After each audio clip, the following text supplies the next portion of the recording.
यांचं स्मारक आहे ना आनंदनगर स्टेशन वरती। हे काय नगरसेवक आहे, यांनी स्वतःच्या पैशातनं आपलं दैवत त्या ठिकाणी उभं केलं।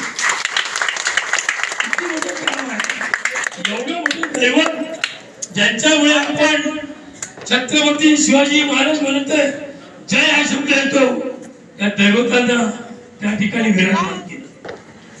त्या रोडवरती तुम्हाला ॲम्ब्युलन्स दिसते आहे, ज्या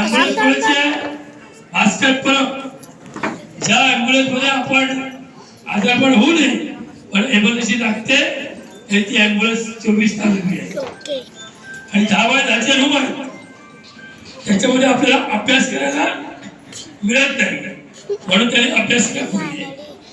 त्या ठिकाणी 50 लोक मुलं मुली त्या ठिकाणी जाऊन अभ्यास करतात। सीए झाले, डॉक्टर झाले, इंजिनियर झाले। वहां जो जाने वाला लड़का है वो उत्तर भारतीय लोग भी उधर जाते हैं।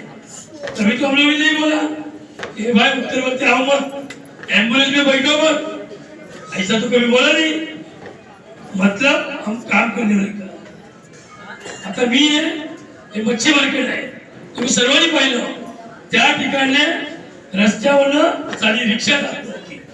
अफकर साहेब अख्खा कोरोना चालू होतं, मी तुम्हाला रस्त्यावरती दिसत होतो, माझी बायको मला म्हणत होती ओ कोरोना चालू आहे, काय घर बसलाय तुम्ही, तुमचा जीव राहील की नाही।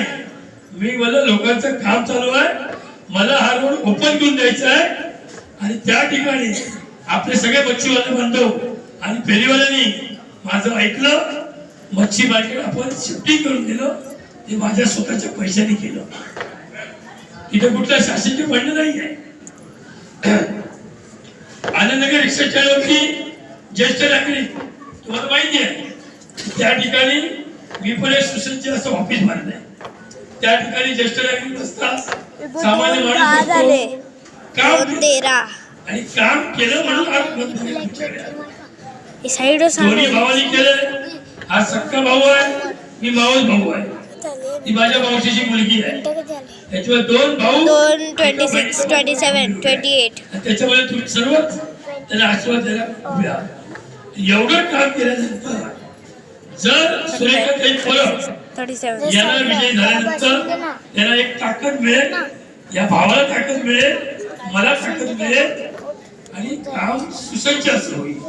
काम केलं ना त्याची मतं मागतो आणि पुढे करणं त्याच्यानंतर तुम्ही मतदान द्या। 2 मिनिट हे सर्वांनी आपल्या या मुंबईच्या अस्तित्वाची लढाई चालू है।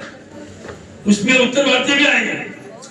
आप मुंबई में रहते हैं, बहुत साल से रहते हैं, आपका बच्चा यहाँ पैदा हुआ है, पढ़ा भी इधर, नौकरी भी इधर करता है, तो मुंबई आए।